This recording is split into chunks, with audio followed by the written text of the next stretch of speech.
Hello dear students, today we are going to discuss second topic of biotechnology principles and processes, that is tools of recombinant technology, restriction enzymes. And I am Manisha Verma, lecturer biology, GMSSS Ani, district Kullu, Himachal Pradesh. बहुत सारे जो tools हमारे पास हैं recombinant DNA technology में use होते हैं. We have now discussed now how recombinant DNA is formed. So we need some tools. कोई भी प्रोसेस जब करनी होती है तो उसके लिए हमें कुछ टूल्स चाहिए होते हैं. तो उन टूल्स के बारे में हम एक एक करके पढ़ेंगे. तो सबसे पहले जो सबसे इम्पॉर्टेंट है वो है हमारे पास enzymes. We need various types of enzymes for formation of recombinant DNA. ये हम आगे देखेंगे कौन कौन से एंजाइम हमें चाहिए. फिर वी नीड अ विकल और वेक्टर डीएनए, जैसे हमने पहले भी बात की थी कि जब हमें किसी डीएनए को कैरी करना होता है तो हमें एक विकल या गाड़ी जिसे कहते हैं वो चाहिए होती है, विकल और vector DNA, to carry that desired gene into the host organism.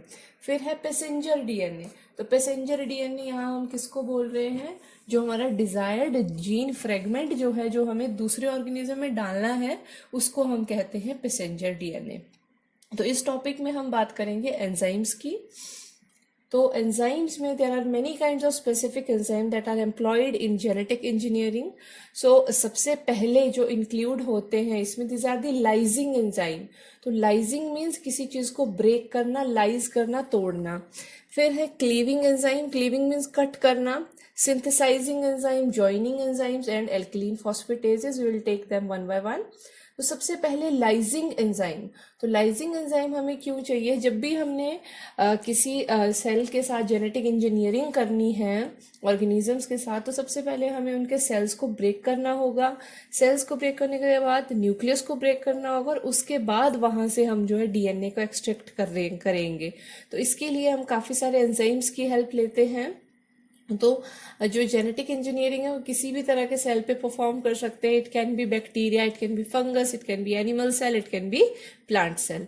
तो अगर बैक्टीरियल सेल हमारे पास हम यूज कर रहे हैं, उसका डीएनए हमें चाहिए, तो हम कौन सा एंजाइम यूज करेंगे? लाइसोजाइम. उसी तरह से अगर प्लांट सेल है तो सेलुलेजिस यूज करेंगे, क्योंकि प्लांट सेल जो होता है it is composed of cell wall and that is made up of cellulose. तो उसको ब्रेक करने के लिए हमें वो चाहिए होगा सेलुलेजिस. उसी तरह से अगर फंगल सेल है तो हमें चाहिए होगा काइटिनेजेस. उसी तरह से हमारे पास एनिमल सेल है अगर, तो लाइपेजेस और प्रोटीएजेस हमें चाहिए होंगे. और केसेस में भी लाइपेजेस और प्रोटीएजेस हमें चाहिए, क्योंकि सेल मेम्ब्रेन का जो स्ट्रक्चर होता है उसमें लिपिड और प्रोटीन दोनों होते हैं. तो सेल को ब्रेक करने के लिए हमें चाहिए ये सारे एंजाइम्स. तो these are the lysing enzyme. अब क्या है, हमारा डीएनए जो है वो एक्सट्रैक्ट हो चुका है. तो सेकंड जो कैटेगरी है दैट इज क्लीविंग एंजाइम. अब हमारे पास डीएनए तो हमें ऑब्टेन कर लिया है हमने, we need to break it. तो हमें डिजायर्ड जीन जो है वो चाहिए, तो उसको ब्रेक कैसे करेंगे हम? तो यहाँ पर हमारे पास फिर फर्दर जो है 3 तरह के क्लीविंग एंजाइम्स होते हैं. सबसे पहले है एक्सोन्यूक्लियेज. तो exonuclease, exo means outer side, nuclease means जो न्यूक्लिक एसिड को डाइजेस्ट करते हैं, ऐसे एंजाइम को हम कहते हैं न्यूक्लियस.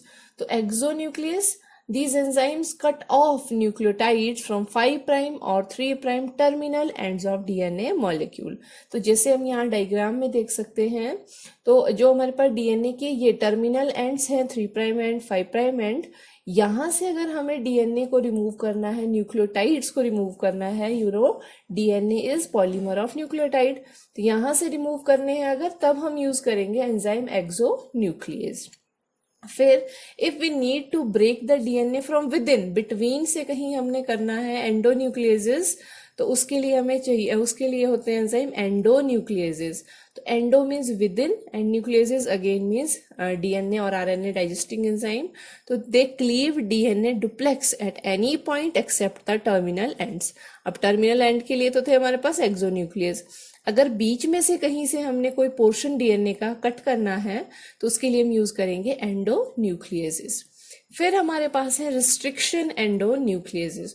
तो ये जो एंजाइम है बहुत इंपॉर्टेंट है और एंडोन्यूक्लियसेस जो है एक ब्रॉड कैटेगरी है, उसकी एक छोटी जो हमारे पास कैटेगरी आती है रिस्ट्रिक्शन एंडोन्यूक्लियसेस। तो ये जो एंजाइम है they cleave DNA duplex at specific points in such a way that single stranded free ends project from each fragment of DNA. These single stranded free ends are called sticky ends because they can join similar complementary ends easily. तो सबसे ज़्यादा specifically जो recombinant DNA technology में use होने वाले enzyme है वो है रिस्ट्रिक्शन एंडोन्यूक्लियसेस, क्योंकि ये जो एंजाइम है ये कुछ स्पेसिफिक सीक्वेंसेस को रिकॉग्नाइज करते हैं और डीएनए को ये सिर्फ उसी जगह से काटते हैं जहां पर वो सीक्वेंस होता है, इसीलिए इनका नाम है restriction endonucleases. Means they are restricted to a specific base sequence. जैसे हम यहाँ देख सकते हैं GCTTAA, तो ये जो हमारे पास सीक्वेंस है एंजाइम जो है वो सिर्फ यहीं पे कट करेगा, बाकी जगह पे कट नहीं करेगा जहां पर ये सीक्वेंस होगा। और रिस्ट्रिक्शन एंडोन्यूक्लियसेस एंजाइम क्यों यूज किए जाते हैं, दूसरी क्या वजह है इनको ज्यादा यूज करने की, they produce sticky ends. Sticky ends क्या मतलब, स्टिकी एंड्स का मतलब यहाँ आप देख रहे हैं ये ओवरहैंग जो स्ट्रक्चर्स हैं जो आगे जो इस तरह से ओवरहैंग्स बन रहे हैं, इन ओवरहैंग्स को बोलते हैं स्टिकी एंड्स। तो स्टिकी एंड्स जो है नाम से पता लग रहा है they are easy to ligate, means इनकी जो ज्वाइनिंग होती है बाद में जब रिकॉम्बिनेंट डीएनए बन जाता है तो इनकी ज्वाइनिंग जो होती है बहुत ज्यादा इजी होती है। तो these are the restriction endonucleases और इन्हें हम मॉलिक्यूलर सीजर्स भी कहते हैं। तो next are the synthesising enzymes. अब synthesising enzyme, suppose we have to prepare a DNA molecule, तो हम किन एंजाइम की हेल्प लेंगे? There are further of two types, reverse transcriptases and DNA polymerases. तो reverse transcriptases again a very important class of enzymes. They help in synthesis of complementary DNA strands on RNA templates. तो reverse transcriptase एक ऐसा enzyme है जो otherwise हमने पढ़ा है कि डीएनए से आरएनए बनता है ट्रांसक्रिप्शन के बाद, लेकिन इस एंजाइम की हेल्प से आरएनए से डीएनए बनाया जा सकता है। तो ये काफी ज्यादा इंपॉर्टेंस का रहता है आरडीएनए टेक्नोलॉजी में। तो यहाँ पर आप देख सकते हैं this is the RNA strand and reverse transcriptase use करके हम आरएनए से क्या बना रहे हैं, डीएनए। और दूसरा एंजाइम हमारे पास सिंथेसाइजिंग कैटेगरी में है डीएनए पॉलीमरेजेस। नाम से ही पता लग रहा है डीएनए को पॉलीमराइज करने वाला enzyme. It aids in synthesis of complementary DNA strands on DNA templates. तो यहाँ पर डीएनए टेम्पलेट्स जो है वो डीएनए से ही बनती हैं with help of DNA polymerases. तो हम किसी भी तरह से जो अपना डीएनए मॉलिक्यूल जो है वो सिंथेसाइज कर सकते हैं, आइदर बाय रिवर्स ट्रांसक्रिप्टेज और बाय डीएनए पॉलीमरेज। फिर है जॉइनिंग एंजाइम्स। अब हमारे पास क्या है, सपोज हम यहाँ देख रहे हैं ये सपोज कोई फॉरेन जीन है और ये हमारे पास वेक्टर है। तो अगर हमें इन्हें ज्वाइन करना है, क्योंकि अब हमने अलग अलग तरह से डीएनए कट तो कर दिया है, लेकिन हमें अब रिकॉम्बिनेंट डीएनए बनाना है, हमें इस फॉरेन जीन को और वेक्टर को जो है वो लाइगेट करना है, मींस जोड़ना है। तो जोड़ने का काम कौन करते हैं, जॉइनिंग एंजाइम, जिनको हम कहते हैं लाइगेजेस। तो they act as molecular glue. Very important point, NEET में पूछा जाता है मॉलिक्यूलर सीजर और मॉलिक्यूलर ग्लू। तो मॉलिक्यूलर ग्लू जो होता है दैट इज ligases। तो ये क्या करते हैं, दे join the DNA fragments by forming phosphodiester bonds। So next category is alkaline phosphatases। जो alkaline phosphatases enzymes हैं, they cut off phosphate group from the 5' end of linearized circular DNA to check its recircularization। Suppose we have a plasmid और हम उसके DNA को cut करना चाहते हैं, हमने उसे कट किया, लीनियर फॉर्म में कन्वर्ट कर दिया। तो अब हम चाहते हैं प्लाज्मिड के साथ हमें वर्क करना है, तो अब हम चाहते हैं कि ये डीएनए जो है वो लीनियर फॉर्म में ही रहे, वो फिर से सर्कुलराइज ना हो जाए। इसके लिए हमें क्या करना पड़ता है, टर्मिनल एंड से 5' फॉस्फेट को जो है रिमूव करना पड़ता है। तो उसके लिए हमें चाहिए होते हैं alkaline phosphatases. So these are the enzyme. अब डिटेल में जिसको हम पढ़ेंगे वो है रिस्ट्रिक्शन एंजाइम्स। तो रिस्ट्रिक्शन एंजाइम जिन्हें मॉलिक्यूलर सीजर्स के नाम से भी जाना जाता है, तो इनकी डिस्कवरी कैसे हुई थी? इन 1963 जो हमारे पास साइंटिस्ट थे, देवर वर्किंग, और उन्होंने क्या किया, दो एंजाइम ऐसे आइसोलेट किए जो क्या कर रहे थे, which restricted the growth of bacteriophage in bacterium of this two enzyme. One was responsible for adding methyl groups to DNA and the other was responsible for cutting the DNA molecule. तो two groups of enzyme bacteria में ऐसे scientist ने note किए जिनमें से कि क्या कर रहा था, एक जो है वो बैक्टीरियोफाज ऐसा वायरस होता है जो बैक्टीरिया को इन्फेक्ट करता है। तो उन्होंने देखा कि बैक्टीरिया में कुछ एंजाइम ऐसे हैं जो बैक्टीरियोफाज डीएनए को छोटे छोटे टुकड़ों में डिवाइड कर दे रहे हैं, कट कर दे रहे हैं। तो पहला जो एंजाइम कम्प्लेक्स में उनको मिला वो था एक ऐसा एंजाइम जो क्या कर रहा था, डीएनए को मिथाइल ग्रुप्स ऐड कर रहा था, और दूसरा जो एंजाइम था वो डीएनए को ब्रेक कर रहा था, जिसको उन्होंने नाम दिया रिस्ट्रिक्शन एंडोन्यूक्लियस। तो इस तरह से तो फर्स्ट जो रिस्ट्रिक्शन एंडोन्यूक्लियस था जिसका जो डिस्कवरी हुई, आइसोलेशन हुई, दैट वाज हीमोफिलस इन्फ्लुएंजा से एक्सट्रैक्ट किया गया था, उसका नाम था हाइंड 2। तो ये किसने आइसोलेट किया? H O Smith, K W. Wilcox and T J. Kelly in 1968। तो हाइंड 2 जो है वो, ये क्वेश्चन भी आता है, ये फर्स्ट एंजाइम था जो आइसोलेट किया गया था।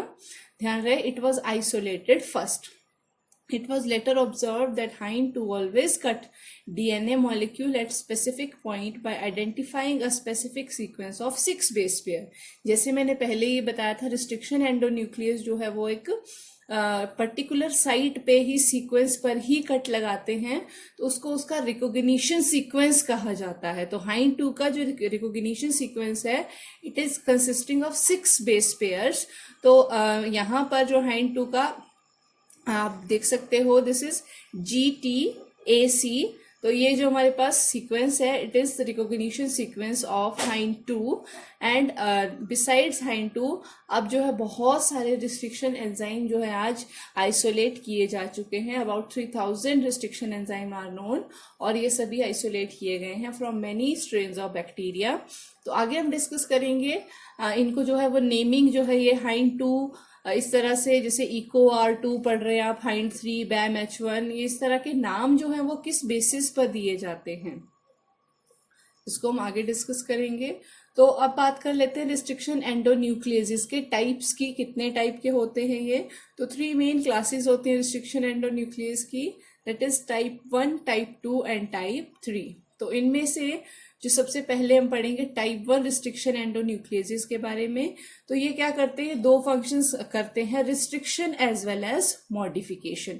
तो ये एंजाइम क्या करते हैं, कट तो लगाते हैं, लेकिन ये कट को जो है फिर हील कर देते हैं by methylating it. Methylating means adding methyl group to DNA, और ये जो है रिपेयर में यूज होते हैं। In case of bacteria DNA repair में यूज होते हैं।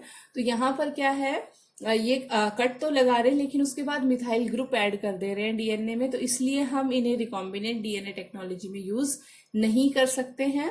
तो ये जो रिस्ट्रिक्शन एंडोन्यूक्लियसेस हैं टाइप 1 के, हम इन्हें आरडीएनए टेक्नोलॉजी में यूज नहीं करते, लेकिन ये भी रिकॉग्निशन सीक्वेंस पर ही काम करते हैं। रिकॉग्निशन सीक्वेंस मीन्स एक ऐसा स्पेसिफिक सीक्वेंस जिस पर कि ये अटैच होते हैं और वहां से अपना काम जो है वो शुरू करते हैं।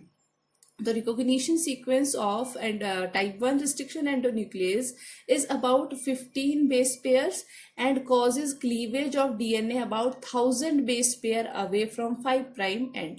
तो ये हमारे पास 5 प्राइम एंड है, suppose this is a DNA strand, और ये है 5 प्राइम एंड।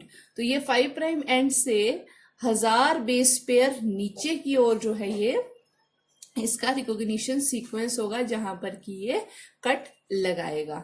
तो दूसरा हमारे पास टाइप 2 रिस्ट्रिक्शन एंडोन्यूक्लियसेस। तो ये जो हैं they recognize and cleave within specific DNA sequences. They have recognition sequences about 4 to 8 base pair and causes cleavage within their recognition sequences. तो उसी recognition sequence के बीच में ही ये क्लीव करते हैं। तो ये जो कैटेगरी ऑफ एंजाइम है टाइप 2 है जो हम rDNA टेक्नोलॉजी में यूज करते हैं। ध्यान देने वाली बात है, यहाँ इसमें भी क्वेश्चन आते हैं कि कौन सी कैटेगरी वो एंडोन्यूक्लियेसिस की है जो यूज की जाती है rDNA टेक्नोलॉजी में, because these are very specific और मिथाइलेशन जो है इनमें नहीं करते ये। फिर आते हैं हमारे पास टाइप 3, तो they are intermediate between type 1 and type 2। They possess both activities of restriction as well as methylation, therefore they are not used in recombinant DNA technology. तो ये भी क्या करते हैं, ये मिथाइल ग्रुप ऐड कर देते हैं डीएनए में, इसलिए इन्हें भी यूज नहीं किया जाता। तो मिथाइलेशन का काम क्या है, एक तो डीएनए रिपेयर में इसका हेल्प होता है, और दूसरा ये क्वेश्चन भी माइंड में आ सकता है कि बैक्टीरिया जो है वो जो उसके बाहर उसके अंदर बाहर से जो बैक्टीरियोफाज का डीएनए आया उसने उसको तो डाइजेस्ट कर दिया रिस्ट्रिक्शन एंडोन्यूक्लियस ने। बैक्टीरिया के खुद के डीएनए को रिस्ट्रिक्शन एंडोन्यूक्लियस ने डाइजेस्ट क्यों नहीं किया? ये इसीलिए नहीं किया क्योंकि बैक्टीरिया का जो डीएनए है उस पे उसके जो सीक्वेंसेस हैं उस पर मिथाइल ग्रुप ऐड किए हुए हैं रिस्ट्रिक्शन एंडोन्यूक्लियस ने ही। इस वजह से जो रिस्ट्रिक्शन एंडोन्यूक्लियस अपने ही डीएनए को कट नहीं करते हैं, इसीलिए यहाँ पर मिथाइलेशन वाले एंजाइम्स भी मौजूद हैं, लेकिन हमारे फायदे के जो हैं वो है टाइप 2 रिस्ट्रिक्शन एंडोन्यूक्लियस। तो अब बात करते हैं इनके नॉमेनक्लेचर की, जैसे मैंने पहले भी बताया था आपको। तो एंजाइम का नाम जो है वो किस रूल के आधार पर रखा जाता है, तो फॉर एग्जांपल एंजाइम EcoR1, तो EcoR1 जो एंजाइम है it is isolated from Escherichia coli. Escherichia coli एक बहुत कॉमन बैक्टीरियम है जो हमारे इंटेस्टाइन में भी रिजाइड करता है। और फिर है RY13, तो RY13 ये जो है स्ट्रेन है इस्चेरिचिया कोलाई की। जैसे जानवरों में और पेड़ों में ब्रीड्स और वैरायटीज होती हैं, उसी तरह से बैक्टीरिया में स्ट्रेन कहा जाता है।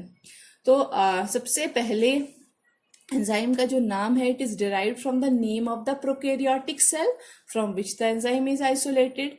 इस्चेरिचिया कोलाई से लिया गया है, तो सबसे पहले जो लेटर ई है वो आएगा इस्चेरिचिया से, बैक्टीरिया के नाम से फर्स्ट लेटर आएगा और वो भी कैपिटल में। फिर the first 2 letters of the species make second and third letters of the name of enzyme. अब जो स्पीशीज का नाम है इसके जो फर्स्ट 2 letters हैं वो अगला जो है इसके जो है फॉर्म करेंगे, तो को कम्स फ्रॉम कोलाई, तो ये दोनों ही स्मॉल लेटर में लिखे जाते हैं। The fourth letter of the name that is R is the first letter of the strain, तो फर्स्ट लेटर जो है हमारे पास स्ट्रेन का है R, it is written in capital, the letter R comes from RY13. The Roman number 1 indicate it was the first enzyme isolated from the bacterium E. coli RY13. All 3 letters are written in italics. तो इस तरह से हमारे पास ये name का sequence आ गया। तो ये 1 जो है ये इंडिकेट करता है डिस्कवरी को। फिर है फंक्शनिंग ऑफ रिस्ट्रिक्शन एंडोन्यूक्लियस। अब रिस्ट्रिक्शन एंडोन्यूक्लियस जो है वो काम कैसे करता है, तो ईच रिस्ट्रिक्शन एंडोन्यूक्लियस सपोज यहाँ पर डीएनए में अटैच हो गया। अब ये मूव करेगा, इंस्पेक्ट करेगा, हर कहीं से डीएनए को कट नहीं करेगा। जहां पर इसका स्पेसिफिक रिकॉग्निशन सीक्वेंस आएगा वहीं पर ये डीएनए को क्लीव करना स्टार्ट करेगा। क्लीव कैसे करेगा ये? It will break the phosphodiester bonds formed between the DNA strand. Double stranded होता है, तो बेसिस के बीच में क्या होता है, एडेनिन ग्वानिन आपने पढ़े होंगे, थायमिन साइटोसिन, बेसिस के बीच में क्या होते हैं, बॉन्ड्स होते हैं, उनको ये ब्रेक करेगा। और ब्रेक करने के बाद यहाँ पर क्या होगा, there will be produce single stranded free ends. तो यहाँ पर हम देख रहे हैं फ्री एंड्स हैं दैट आर सिंगल स्ट्रैंडेड, और मैंने कहा था ओवरहैंग्स बनते हैं, लंबी जो स्ट्रिप्स बनेंगी तो उन्हें हम कहेंगे स्टिकी एंड्स। और ये स्टिकी एंड्स जो है वो ज्वाइन करने में इजी होती हैं as compare to blunt ends. There are certain enzyme जो क्या करते हैं, जो बिल्कुल यहाँ मिडल में भी कट करते हैं। अगर मान लीजिए मेरे पास कोई ऐसा रिस्ट्रिक्शन एंजाइम है जो यहाँ से कट करेगा, तो it will produce 2 strands produce करेगा। ये दोनों ही कैसे होंगे, बंद एंड्स के साथ होंगे, यहाँ से कट होगा, यहाँ से कट होगा, तो दोनों जो एंड बनेंगी वो ब्लंट बनेंगी। लेकिन यहाँ पर हम देख रहे हैं ब्लंट नहीं बन रही, ओवरहैंग्स बन रहे हैं, तो इन्हें कहते हैं स्टिकी एंड्स। स्टिकी एंड्स की ज्वाइनिंग जो होती है दैट इज वेरी इजी। तो अब जो रिकॉग्निशन सीक्वेंसेस होते हैं they are usually palindromic nucleotide sequences. अब पैलिंड्रोम्स क्या होते हैं? Again, very important point. So palindromes are groups of letters that form the words when read either in forward or in backward direction. तो पैलिंड्रोम्स कुछ ऐसे sequences हैं जिनको हम किसी भी डायरेक्शन में पढ़ेंगे वो जो है उनका जो सीक्वेंस आएगा वो सेम आएगा। फॉर एग्जाम्पल वर्ड हमारे पास यहाँ है मलयालम। तो मलयालम को अगर हम आगे से पीछे की ओर स्पेल करते हैं तब भी इसका सीक्वेंस सेम रहेगा। अगर पीछे से आगे की ओर इसे हम स्पेल करते हैं तब भी इसका जो सीक्वेंस है वो सेम रहेगा। MALAYALAM, MALAYALAM। तो मलयालम को हमने दोनों साइड से पढ़ा लेकिन सीक्वेंस जो वर्ड्स का है वो सेम है। उसी तरह से पैलिंड्रोम्स डीएनए में होते हैं। तो डीएनए तो अब हमारे पास डबल स्ट्रैंडेड होता है, तो डबल स्ट्रैंडेड में पैलिंड्रोम्स को कैसे हम पढ़ेंगे? तो palindromic nucleotide sequence in the DNA molecule is the sequence of base pair that are read same when orientation of reading is same. अब ओरिएंटेशन ऑफ रीडिंग का क्या मतलब है? Either 5' to 3', either 3' to 5'। तो फॉर एग्जाम्पल एक sequence यहाँ पर है GAATTC। अब हमने क्या कहा? These are the sequences which are same when read in opposite directions. तो अब हमारे पास 5' to 3' अगर हम इसको पढ़ेंगे दैट इज G 5' से GAATTC। तो अब सीक्वेंस सेम है। अब रीडिंग के जो डायरेक्शन है वो अपोजिट हो गई लेकिन ओरिएंटेशन जो है स्ट्रैंड की वो वही रही। फिर से हम इसे 5' to 3' पढ़ेंगे दैट इज GAATTC। अब दूसरी तरह से पढ़ के देख लेते हैं। अगर 3' to 5' हम पढ़े CTTAAG, उसी तरह से दूसरे स्ट्रैंड में भी अब अगर इसे पढ़ेंगे 3' to 5' डायरेक्शन में the sequence will be same CTTAAG। तो क्या हो रहा है? ऐसे सीक्वेंसेस विच आर उसका जो सीक्वेंस है that is same when read in opposite direction, इन्हें कहते हैं पैलिंड्रोमिक न्यूक्लियोटाइड सीक्वेंसेस। और ऐसे सीक्वेंसेस पर ही रिस्ट्रिक्शन एंजाइम जो है वो कट लगाते हैं किसी स्पेसिफिक प्लेस पर। तो जो हमारे पास और एग्जांपल है कुछ पैलिंड्रोमिक सीक्वेंसेस के यहाँ पे दिए हैं।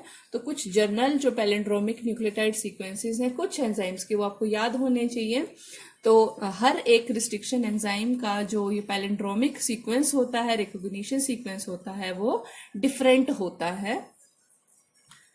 तो अब हमने डीएनए फ्रेगमेंट्स जो हैं वो कट तो कर लिए हैं अकॉर्डिंग टू आवर डिज़ायर। हमने स्टिकी एंड्स बनाए, रिस्ट्रिक्शन एंडोन्यूक्लियसेस प्रोड्यूस किए।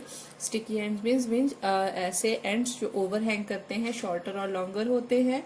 अब जो है हमने डीएनए को फ्रेगमेंटेशन तो कर दिया है लेकिन अब हमें अगर डीएनए फ्रेगमेंट्स को आइसोलेट करना है अकॉर्डिंग टू दियर साइज और साइज, तो हम कैसे उनको करेंगे? तो उसके लिए हम जो टेक्निक यूज करते हैं वो है इलेक्ट्रोफोरेसिस। तो फ्रेगमेंट्स ऑफ डीएनए जो है they can be separated by a technique of gel electrophoresis. तो सेपरेशन एंड आइसोलेशन अब फाइनल जो है डीएनए फ्रेगमेंट्स की कैसे होगी? वो होगी इलेक्ट्रोफोरेसिस से।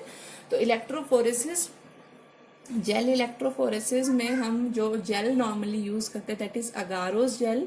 तो सीवीड्स होते हैं, एल्गी होते हैं, वहां से ये अगार जेल जो एक्सट्रैक्ट किया जाता है। तो इस तरह से एक ये आपके पास डिवाइस होता है, इसमें ये जेल जो है यहाँ पर सेट किया जाता है और ये जो छोटा चैम्बर आपको नजर आ रहा है उसमें डीएनए का सोल्यूशन डाला जाता है। तो ये जो टेक्निक थी इट वाज डेवलप्ड बाय ए टेसिलियस इन 1937। तो ये बेस्ड किस पर प्रिंसिपल पर है कि जो सब्सटेंसेस होते हैं उनकी आयनिक प्रॉपर्टीज होती हैं, उनमें चार्जेस होते हैं, पॉजिटिव या नेगेटिव चार्ज होते हैं। हम इनको सेपरेट कर सकते हैं। तो इलेक्ट्रिक करंट जो है अगर हम मूव जो है छोड़ें सब्सटेंस के थ्रू, तो चार्ज पार्टिकल जो है वो मूव करेंगे, पॉजिटिव जो आपके पास चार्ज मॉलिक्यूल है, they will move towards cathode that is negative electrode, and negatively charge molecule travel towards anode that is positive electrode through a medium और मैट्रिक्स। तो ये जो जेल है इसको हम कहते हैं मीडियम और मैट्रिक्स। तो यहाँ पे सैंपल वेल है, यहाँ पर डीएनए सोल्यूशन जो है हमने डाला हुआ है। जैसे ही हम इलेक्ट्रिसिटी यहाँ पर रन करेंगे उसी टाइम क्या होगा, जो इलेक्ट्रिसिटी के इन्फ्लुएंस के अंडर जो है ये डीएनए फ्रेगमेंट जो है वो मूव करना स्टार्ट करेंगे। तो डीएनए फ्रेगमेंट जो है, डीएनए इज नेगेटिवली चार्ज, तो ये always it will move towards anode that is positive electrode, इस तरफ मूव करेंगे।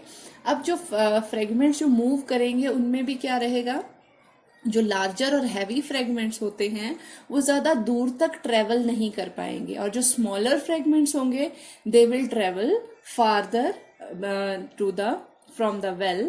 तो इस तरह से इलेक्ट्रोफोरेसिस जो है साइज वाइज जो है हमारे पास डीएनए को जो है चार्ज वाइज और साइज वाइज जो है सेपरेट कर देता है। अब जब डीएनए सेपरेट हो गया है तो अब हमें नज़र कैसे आएगा कि डीएनए जो है सेपरेटेड फ्रेगमेंट्स कहाँ पर हैं। तो इनको देखने के लिए, विजुलाइज करने के लिए हम यूज करते हैं एक डाई जिसको बोलते हैं इथिडियम ब्रोमाइड। इथिडियम ब्रोमाइड से हम इस जेल को स्टेन करते हैं। स्टेन करने के बाद we can see bright orange coloured bands of DNA, और ये जो हमें नॉर्मल लाइट के नीचे नहीं नजर आएगा, we will have to see it under UV light, और जो है स्पेशल जो है यूवी स्पेक्स जो है वो पहननी पड़ती है, उसके बाद ये देखे जाते हैं। इस तरह के चमकीले बैंड्स जो हैं हमें नजर आते हैं डीएनए के, they have been separated under influence of electric charge. इस तरह के बैंड जो है हमें नजर आएंगे। तो these bands of DNA fragments, अब जो डीएनए है वो सेपरेट हो गया, कट भी हो गया, साइज वाइज वो सेपरेट भी हो गया। अब इसे एक्सट्रैक्ट कैसे करेंगे, तो जो सॉल्वेंट लिया जाता है उसके थ्रू जो है जेल से इनको फ्रेगमेंट्स को रिमूव किया जाता है, and this step is called elution. पूछा जाता है कि व्हाट इज इल्यूशन, तो elution is the extraction of DNA from the gel by using suitable solvent. So eluted DNA fragments are then purified and then used in constructing recombinant DNA by joining them with cloning vectors। तो purification का मतलब यहाँ पर क्या है, DNA के साथ proteins associated रहते हैं काफी सारे, तो ये सारा रिमूव करने के बाद जो प्योर डीएनए है उसको हम यूज करेंगे for constructing recombinant DNA by joining them with cloning vectors. तो this was the technique of electrophoresis meant for separation and isolation of DNA fragments. So this was all about enzyme and electrophoresis.